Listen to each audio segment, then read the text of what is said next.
할렐루야. 생각지 못한 방송사고로 인해서 오늘 말씀을 다시 한번 이렇게 준비하게 됐습니다. 여러분, 말씀 나눌 때 주님의 마음을 알게 되고 주님 뜻대로 우리가 변화되는 그런 시간이 되기를 원합니다. 산신령이 한국 사람들한테 물었다고 하죠. 이 폭염이 네 것이냐? 아닙니다. 그거는 저 태평양의 것입니다. 그래? 그러면 이 미세먼지가 너희 것이냐? 아닙니다. 그건 저 중국에서 불어온 것입니다. 그래? 그러면 이 한파가 너희 것이냐? 아닙니다. 그것은 저 시베리아 벌판의 것입니다. 그러자 산신령이 야, 너희들은 정말 정직하구나. 이 세 가지를 다 줄 테니 너희가 모두 갖도록 해라. 그래서 대한민국 날씨가 이렇게 됐다고 합니다. 세상은 정직하게 행동한 사람에게도 불이익을 줄 때가 있지만 하나님은 우리가 부정하게 행동했을 때조차 좋은 것을 주시는 은혜의 하나님이십니다. 이 좋은 하나님을 만나게 되시기를 예수님의 이름으로 축원합니다. 오늘 우리가 읽은 본문에는 우리가 잘 아는 이 금도끼, 은도끼, 전래동화 같은 이야기가 소개되고 있죠. 엘리사의 제자들이 선지자 학교를 짓기 위해서 나무를 하다가 도끼를 잃어버렸는데 선지자 엘리야가 나뭇가지를 물에 넣어서 그 도끼를 건졌다는 이야기입니다. 우리들은 하나님의 말씀을 묵상할 때에 하나님께서 왜 이 말씀을 우리에게 주셨을까 생각해 봐야 됩니다.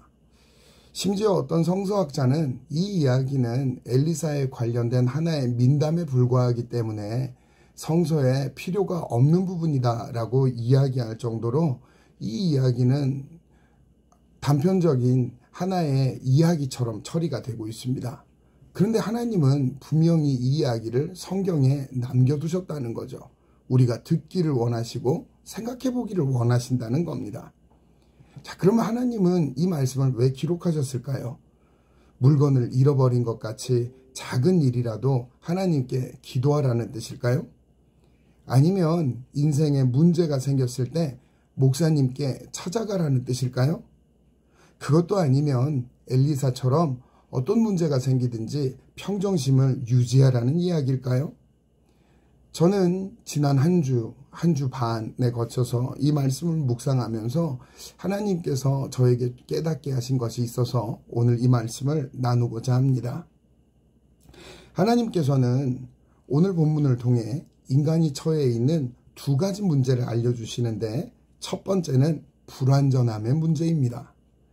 엘리사의 능력이 알려지자 이스라엘 곳곳에서 엘리사의 제자가 되려는 사람들이 나타났습니다. 이 사람들은 모두 성령님의 능력을 받아서 하나님을 떠나 우상을 숭배하고 있는 이스라엘 백성들을 바로잡기를 원하는 그런 사람들이었어요. 정말 감사하고 놀라운 것은 이런 사람이 한둘이 아니었다는 사실입니다. 이 사람들이 너무 많으니까 이들은 아예 선지자 학교나 예배당 같은 집을 지으려고 했어요. 죄인인 인간이 이런 생각을 했다니 참 기특하고 아름다운 일입니다. 그런데 도끼질을 하던 사람이 도끼를 놓치게 되면서 이 일은 시작부터 엄청난 위기를 맞이하게 됩니다. 이 사람은 어쩌다가 도끼를 놓쳤을까요? 도끼질을 하다 보니 익숙해져서 교만한 마음이 생겼을까요? 아니면 부주의해서 그랬을까요? 집중력이 떨어져서 그랬을까요? 아니면 손에 힘이 빠져서 그랬을까요?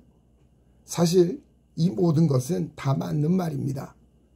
그래서 이 사람이 도끼를 놓친 이유를 모두 아우를 수 있는 한 가지 표현이 있다면 불완전함이라고 할 수 있죠.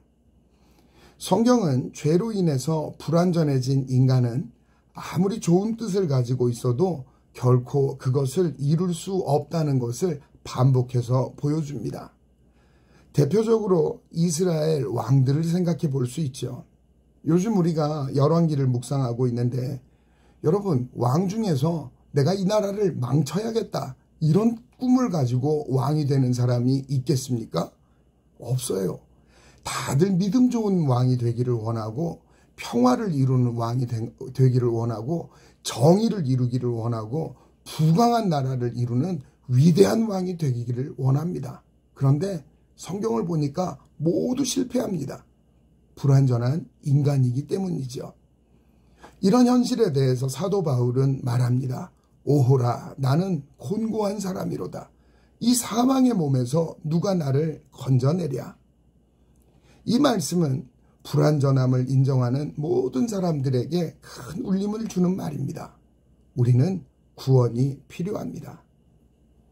인간이 처한 두 번째 문제는 인간이 인생의 목표를 잘못 설정하는 데서 발생합니다.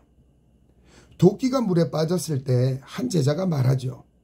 아, 선생님, 이 도끼는 빌려온 겁니다. 어떻게 하면 좋습니까? 이렇게 소리쳤어요. 우리는 이 부분을 자주 그냥 넘어가는데 사실 이 말은 굉장히 중요한 얘기입니다. 이 제자에게 있어서 현재 가장 중요한 목표는 뭡니까? 좋은 집을 짓는 겁니다. 좋은 목표예요. 훌륭합니다. 그런데 도끼 주인에게도 이 목표가 중요할까요? 제자가 좋은 집을 짓는 것, 튼튼한 집을 짓는 게 주인에게도 중요할까요? 아니죠. 주인에게 가장 중요한 것은 도끼를 돌려받는 겁니다. 이게 주인에게는 가장 중요합니다.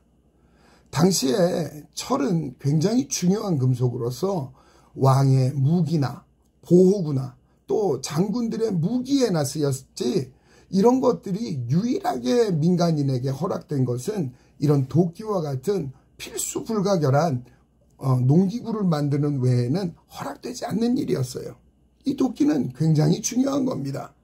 이 도끼가 있으면 이런 집쯤은 수없이 많이 만들 수 있죠. 그러니까 주인에게는 도끼를 돌려받는 일이 가장 중요합니다. 성경은 인간이 하나님께 얼마나 많은 것을 빌렸는지 또 어떤 빚을 지고 있는지 설명해 주지요. 하나님은 인간을 영화롭게 창조하셨어요. 그런데 인간은 그 뜻대로 살지 못하고 죄를 지었습니다. 하나님의 호의에 대해서 빚을 졌어요. 이스라엘 백성이 7년 대기근으로 죽을 위기에 처했을 때는 요셉이 대신 먼저 고난을 받음으로써 이스라엘은 생존하게 됐습니다. 하나님께 생명을 비치게 됐어요. 광야에서 하나님을 반역했을 때는 모세의 희생으로 약속의 땅에 들어갔습니다. 죄값을 면제받았습니다. 약속의 땅에 들어가서는 사사들을 통해서 하나님의 도움을 얻었습니다. 왕정시대에는 그들은 끊임없이 죄를 지었지만 하나님이 공급해 주셨고 기회를 주셨고 기다려 주셨어요. 자, 그러면 생각해 봅시다.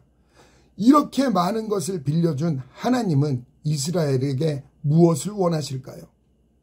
넓은 영토? 풍요한 재정? 번성하는 국민?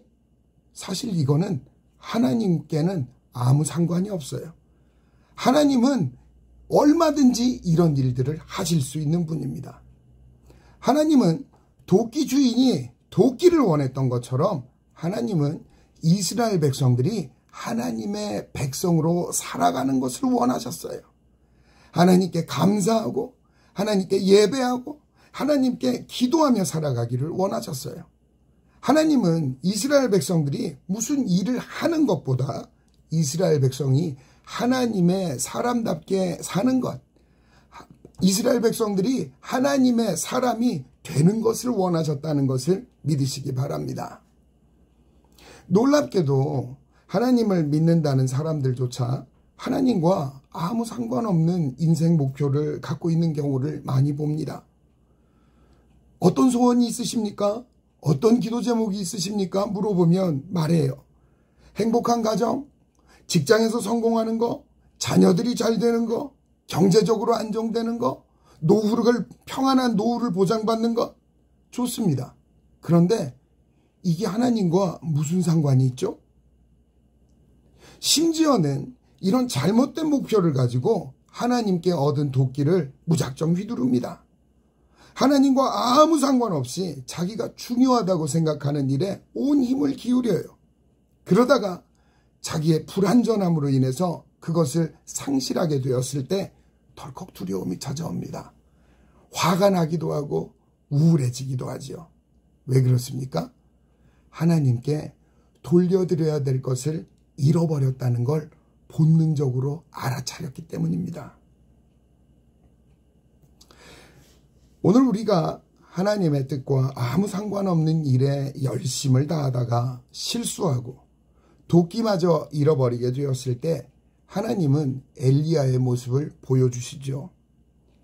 엘리야가 나뭇가지를 물에 넣자 가라앉았던 도끼가 떠올랐다, 성경은 이렇게 이야기하고 있어요. 이 나무는 도대체 무슨 나무일까요? 이 나무에는 어떤 효능이 있고 이 나뭇가지가 무엇을 의미하길래 이런 놀라운 일이 가능했을까요? 좋으신 하나님께서는 우리가 이 의미를 바르게 해석할 수 있도록 분명한 열쇠를 성경의 다른 곳에 기록해 두셨습니다. 출애굽기 15장 22절 23절 말씀입니다. 모세가 홍해에서 이스라엘을 인도하매 그들이 나와서 수르 광야로 들어가서 거기서 사흘 길을 걸었으나 물을 얻지 못하고 마라에 이르렀더니 그곳 물이 써서 마시지 못하겠으므로 그 이름을 마라라 하였더라. 물 없이 광야에서 사흘 길을 걸어온 이스라엘 백성들 앞에 샘이 나타났는데 그 물은 써서 마실 수 없었습니다. 이 문제를 어떻게 해결해야 될까요? 이 문제를 어떻게 벗어나야 될까요? 출애굽기 15장 25절. 모세가 여호와께 부르짖었더니 여호와께서 그에게 한 나무를 가리키시니 그가 물에 던지니 물이 달게 되었더라. 아멘. 모세는 그 샘에 하나님께서 지목한 나무를 던져 넣었습니다. 엘리사가 했던 것과 똑같은 일이지요. 쓴 물을 달게 만들고 가라앉은 도끼를 떠오르게 하는 이 나무는 대체 무엇이었을까? 갈라디아서 3장 13절 14절 말씀입니다. 그리스도께서 우리를 위하여 저주를 받은 바 되사 율법의 저주에서 우리를 속량하셨으니 기록된 바 나무에 달린 자마다 저주 아래에 있는 자라 하였습니다. 이는 그리스도 예수 안에서 아브라함의 복이 이방인에게 미치게 하고 또 우리로 하여금 믿음으로 말미암아 성령의 약속을 받게 하려 함이라. 할렐루야. 쓴 물을 달게 만들고 가라앉은 도끼를 떠오르게 하는 이 반전의 나뭇가지는 바로 예수님의 십자가를 말하는 것이었습니다. 우리의 문제를 바로잡는 일에는 예수님이 필요하다는 사실을 믿으시기 바랍니다.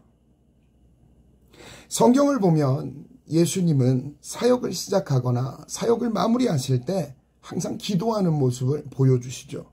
그런데 이상해요. 우리는 예수님이 하나님과 같은 분이라고 알고 있습니다. 그런데 왜 예수님은 기도가 필요하죠? 예수님이 기도하실 필요가 있나요? 예수님은 하나님과 같은 능력, 하나님과 같은 지혜, 모든 것들을 가지고 계시는데 왜 기도하냐는 거예요.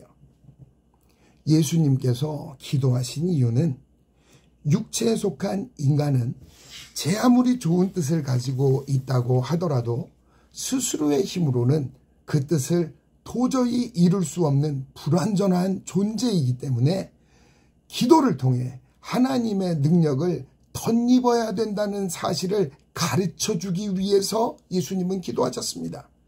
예수님은 우리들에게 기도하는 것을 보여주신 거예요. 그리고 예수님은 목표를 분명하게 하려고 기도하셨습니다. 예수님은 사람들을 먹이셨고 치유하셨죠. 그렇지만 예수님은 식당이나 병원을 차리지 않으셨습니다. 사람들이 왕으로 추대하려고 하고 제자들이 예수님의 생명을 지켜주겠다고 했을 때 예수님은 단칼에 거절하셨습니다. 하나님께서 주신 생명을 하나님을 위해서 쓰는 일, 하나님의 뜻을 이루기 위해서 십자가를 지는 일에서 예수님은 한치도 벗어나지 않으셨어요. 이것은 인간에게는 불가능한 일입니다. 인간은 만약에 네가 이 십자가의 길을 버리면, 하나님의 뜻을 버리면 내가 너에게 로또에 당첨되게 해주겠다. 내가 네 노후를 책임져 주겠다. 내가 네 자식을 책임져 주겠다. 그러니 너 믿음의 길을 잠깐 떠나 있어라. 이렇게 이야기합니다. 그러면 우리는 어떨까요?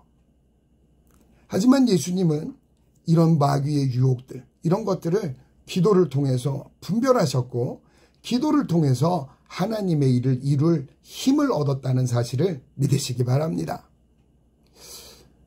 여러분, 성경에서 베드로가 주님, 저는 다른 모든 사람이 주님을 떠나더라도 저는 주님의 곁을 지키겠습니다 라고 얘기했을 때 예수님이 뭐라고 했는지 기억나시나요? 예수님은 베드로에게 얘야, 시험에 들지 않게 기도해라 이렇게 이야기하셨어요. 이거는 베드로가 시험에 빠질 것을 알고 비웃은 게 아니에요. 너는 그럴 만한 사람이 못 돼. 이렇게 면박을 주신 게 아니에요. 네가 좋은 뜻을 품었구나. 그런데 그 뜻을 이루려면 하나님의 도움이 필요해. 하나님의 능력이 필요해. 그리고 네가 어떤 멋진 일을 하는 것보다 하나님의 사람이 먼저 돼야 돼. 이것을 예수님께서는 가르쳐 주셨다는 사실을 믿으시기 바랍니다. 좋은 뜻을 가지고 선지자 학교를 세우려고 했지만 제자들이 만난 것은 좌절이었습니다. 광야길을 참고 걸었던 이스라엘 백성들이 최선을 다한 다음에 그들이 만난 것은 마라의 쓴물이었습니다. 우린 이럴 때 인생의 쓴맛을 봤다 이렇게 이야기하죠. 그러면서 남을 탓하고 환경을 탓하고 운 없는 것을 탓합니다. 그런데 성경은 인생에서 쓴맛을 보게 되는 이유는 나의 부족함 때문이요, 불완전함 때문이요, 내 죄 때문이라고 분명하게 이야기하십니다. 이 진리를 알게 되면 지금까지 우리가 경험한 다양한 실패의 원인을 이해할 수 있게 되지요. 바른 신앙인이 되기 위해서 수없이 다짐하고 선한 목표를 세웠지만 달성하는 게 쉽지 않았어요. 겨우 나쁜 습관 하나를 끊어내는 것도 내 맘처럼 쉽지 않습니다. 하나님을 드러내는 인생은 고사하고 한 명의 인간으로서 바르게 사는 것조차 쉽지 않죠. 좋은 배우자가 되기를 원하지만 뜻대로 되지 않습니다. 좋은 부모가 되려고 최선을 다했지만 자식들은 어떻게 생각할까요? 우리는 좋은 뜻을 세우고도 어처구니 없는 실수로 그 일을 망치는 존재요. 그 좋다는 뜻조차도 하나님과 아무 상관없는 목표, 변질된 목표를 달려가고 있는 죄인들이라는 사실을 깨달아야 됩니다. 이제는 방법을 바꿔야 됩니다. 내가 하는 게 아니라 예수님의 은혜가 필요해요. 그리고 기도는 예수님의 은혜와 능력을 덧입는 유일한 그리고 최고의 방법입니다. 이번 주 화요일부터 웨이브 20일이 시작되지요. 저는 이번 웨이브 20일에 하나님께서 특별한 은혜를 부어주실 줄로 믿습니다. 그래서 이 웨이브 20일에 참여하시는 분들은 물론 또 여러 가지 이유로 그 자리에 못 오신다고 하더라도 이 은혜의 시기에 새벽 기도나 금요 기도에 나와서 함께 기도하기에 힘쓰는 모든 분들에게 하나님의 특별한 은혜가 있을 줄로 믿습니다. 여러분, 기도를 통해서 예수님의 능력을 덧입으셔서 도끼를 되찾는 인생을 살게 되기를 원합니다. 단맛 나는 인생 살게 되기를 원합니다. 하나님의 집을 완성하는 인생이 되시기를 예수님의 이름으로 축원합니다. 아멘.